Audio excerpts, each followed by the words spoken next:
මේ ඔබ දකින්නේ ඒකසෛලික ශුද්‍ර ජීවයකු වන ඇමීබායි. ඇමීබාසිය සංචරණය සඳහා යොදා ගනුවේ ව්‍යාජපාදයි.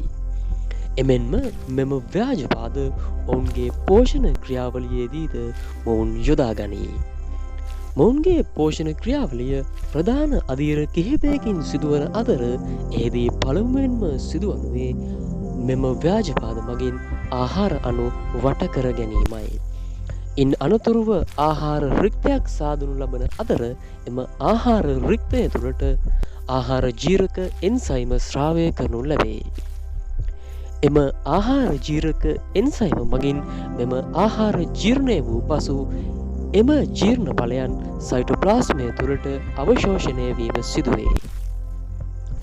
මෙහිදී ඇමීබාවන්ගේ ආහාර බවට බොහෝ දුරට පත්වනුවේ ඇතැම් බැක්ටීරියා ඒකසෛලික ඇල්ගාවන් සහ ඇතැම් ප්‍රොටෝසෝවාවන්ය.